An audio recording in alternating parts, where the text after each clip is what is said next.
बीकानेर से बड़ी खबर है। पहली बार tour de Thar cycle rally का आयोजन हो रहा है। देश विदेश के 750 से अधिक राइडर इसमें शामिल हो रहे हैं। आपको बता दें कि नौरंग देसर में भारतमाला रोड पर रेस का आयोजन में केंद्रीय मंत्री अर्जुन राम मेघवाल शामिल, कैबिनेट मंत्री सुमित गोदारा, विधायक विश्वनाथ मेघवाल, ताराचंद सारस्वत मौजूद हैं। पर्यावरण संरक्षण, कार्बन एमिशन, खेल और पर्यटन विकास मुख्य ध्येय हैं। फ्रांस के साइकिलिस्ट पियर ग्लीबर्ट भी मौजूद है। 27 लाख से अधिक राशि के पुरस्कार मिलेंगे। तो तस्वीरें आपको दिखा रहे, बीकानेर से पहली बार tour de Thar cycle rally का आयोजन किया जा रहा है। देश विदेश के 750 से अधिक राइडर इसमें शामिल होंगे।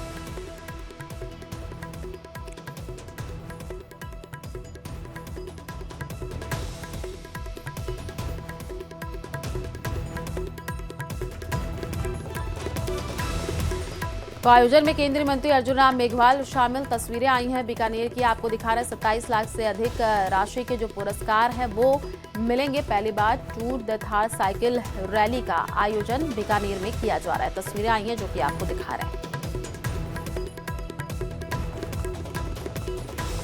तो नौरंग देसर में भारतमाला रोड पर रेस का आयोजन में केंद्रीय मंत्री अर्जुन राम मेघवाल शामिल। ये तस्वीर आई है बीकानेर की। देखिए किस तरीके से यहाँ पर पहली बार tour de Thar cycle rally का आयोजन किया जा रहा है। देश विदेश के 750 से अधिक जो राइडर हैं वो इसमें शामिल हो रहे हैं। 27 लाख से अधिक राशि के पुरस्कार मिलेंगे।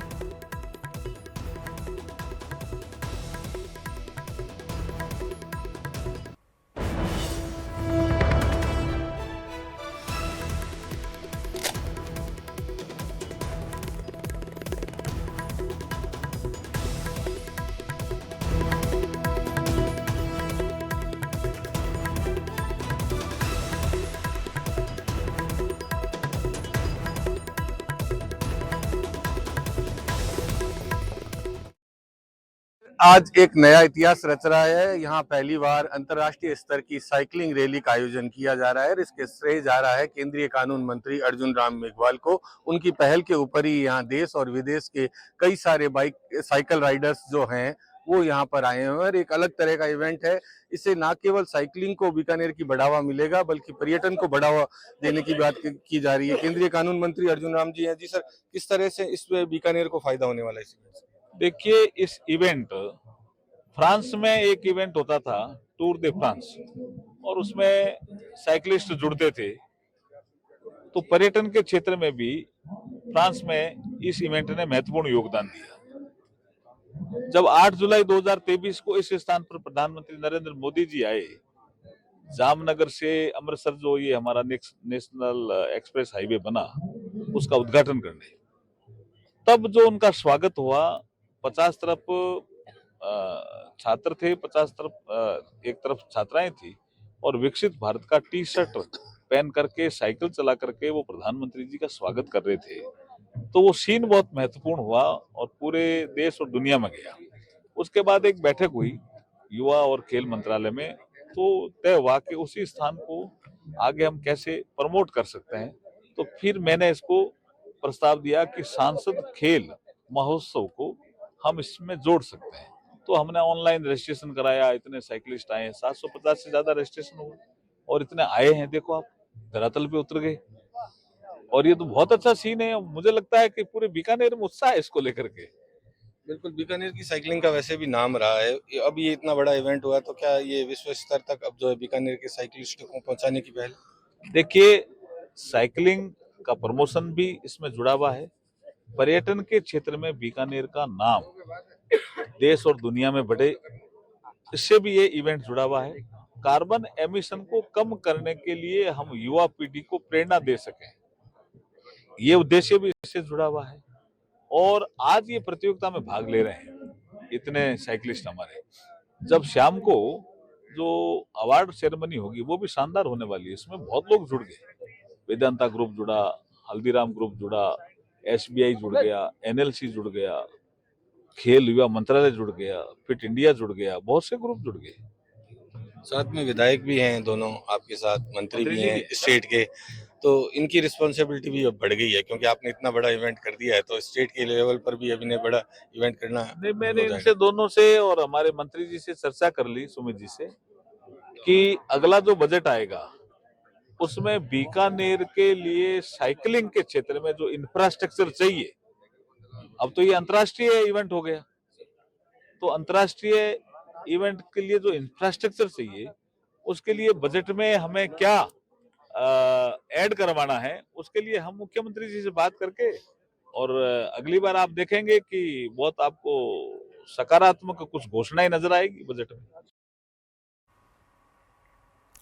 जयपुर के रेनवाल से बड़ी खबर है। घर में घुस करके युवक पर जानलेवा हमले का मामला है। लोहे के सरिये और कुल्हाड़ी से हमला किया गया है। हमले में युवक गंभीर रूप से घायल हो गया। घर में रखे 10 से 15 लाख रुपए आभूषण लेकर के फरार।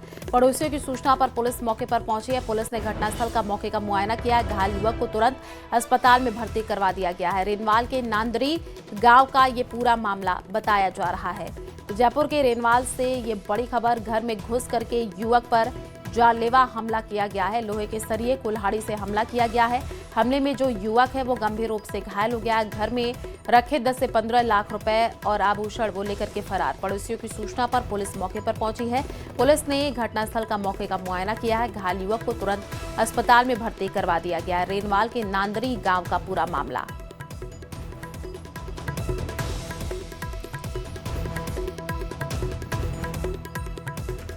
तो देखिए, कैश और आभूषण लेकर के फरार हुआ है। जयपुर के रेनवाल से ये जानकारी आपको दे रहे हैं, जहां पर रेनवाल के नांदरी गांव का ये पूरा मामला बताया जा रहा है।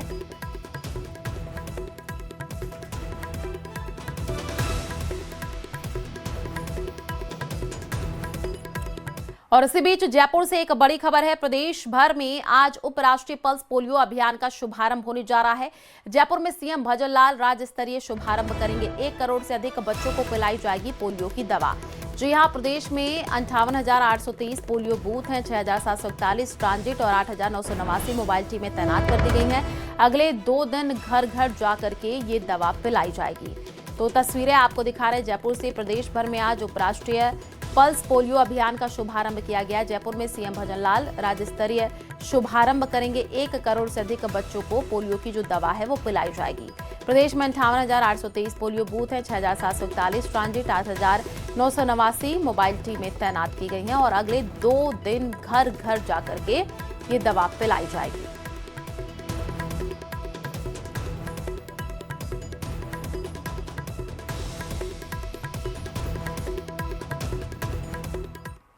और उधर श्रीगंगानगर में 3 दिवसीय पल्स पोलियो अभियान में स्वास्थ्य विभाग ने 5 साल तक के 2 लाख बच्चों को पोलियो ड्रॉप पिलाने का लक्ष्य रखा है।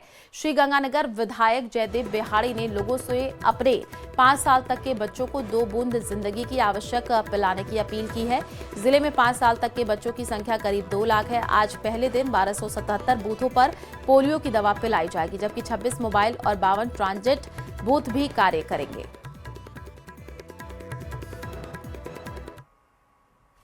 यानी कि रविवार के दिन पोलियो मुक्त का दिन है।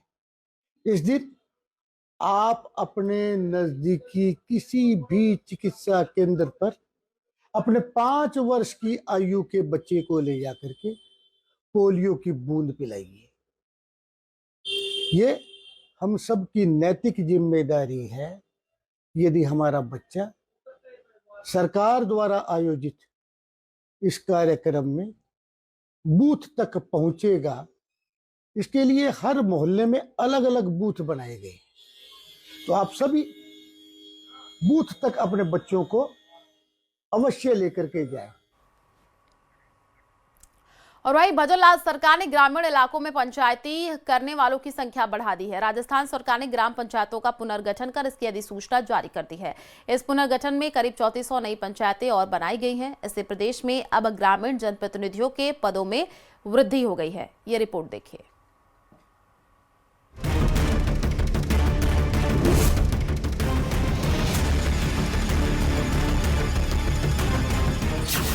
खत्म हुआ नई ग्राम पंचायतों का इंतजार। पुनर्गठन के बाद 3,400 नई पंचायतों ने लिया आकार। सरहदी पश्चिमी राजस्थान के जिलों में ज्यादा ग्राम पंचायत। अधिसूचना पर शुरू हुई सियासत। राजस्थान में पंचायती राज का नक्शा अब कुछ बदला बदला सा नजर आएगा। लंबे समय से चला आ रहा इंतजार अब खत्म हो गया है। राजस्थान के अंदर 8 नए जिलों में जिला परिषद की अधिसूचना के बाद में अब सभी जिलों में पंचायत की अधिसूचना भी जारी कर दी गई है। इस अधिसूचना जारी होने के बाद में प्रदेश के अंदर पंचायती राज का जो रंग रूप है वो पहले के मुकाबले काफ़ी बदला हुआ सा नजर आएगा।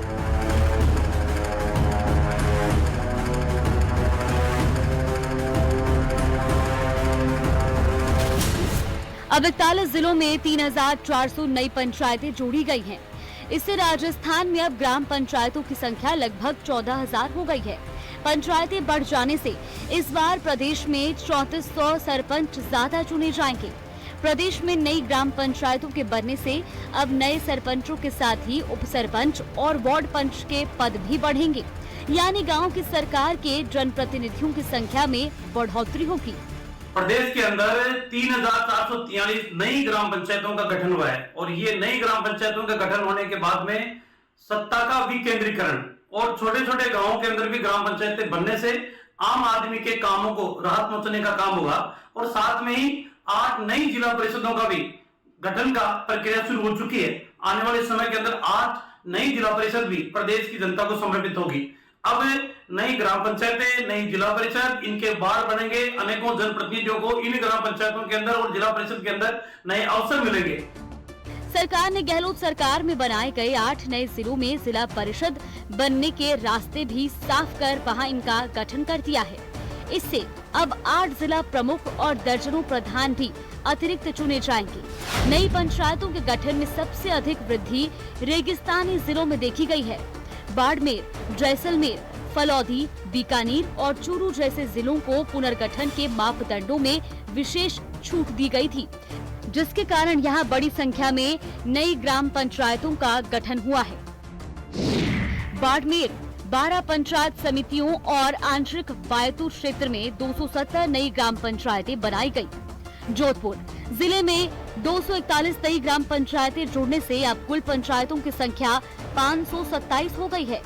दौसा 85 नई ग्राम पंचायतों का गठन किया गया। अजमेर पुनर्गठन के बाद 84 नई पंचायतें अस्तित्व में आई है। जैसलमेर यहां अधिसूचना के अनुसार 51 नई ग्राम पंचायतें बनाई गई है।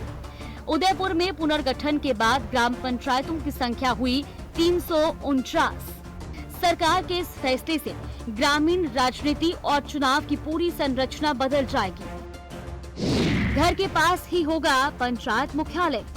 जनता को सीधा लाभ, आसान होगी प्रशासनिक सुविधा, बदल जाएगी ग्रामीण राजनीति। अब नए सिरे से चुनाव, रोजगार के नए अवसर, बढ़ेंगे सरकारी पद। पंचायत मुख्यालय जाने के लिए कम दूरी तय करनी होगी। सरपंच, उप सरपंच और वार्ड पंच के पदों की संख्या बढ़ेगी। जितनी नई पंचायतें बनी हैं, उतने ही नए पद होंगे। अब आगामी चुनाव नई पंचायतों के अनुसार होंगे। एक ओर जहां बीजेपी पंचायतों के पुनर्गठन को अपनी कामयाबी बता रही है, वहीं दूसरी ओर कांग्रेस इसे असल मुद्दे से ध्यान भटकाने की कोशिश करार दे रही है। पीसीसी चीफ गोविंद सिंह डोटासरा सवालिया लहजे में पूछते हैं कि जब 5 साल पूरे हो गए तो चुनाव समय पर क्यों नहीं कराए जा रहे हैं। कोई बड़ा फैसला नहीं है, परिसीमन सरकार कर रही है। इनको मई जून तक परिसीमन पूर्ण करना था। 12 महीने से ज्यादा समय से लोक प्रशासक नियुक्त हो गए पंचायत राज में और सरपंचों में और नगर निकाय में। ये जानबूझ करके सरकार टालना चाहती है, सरकार चुनाव कराना नहीं चाहती। हाई कोर्ट में पहले अनूप ढंड साहब ने निर्णय दिया था कि आप 6 महीने में चुनाव कराओ, फिर वो डीबी में स्टे लेके बैठ गए। सुप्रीम कोर्ट ने उसको खारिज किया।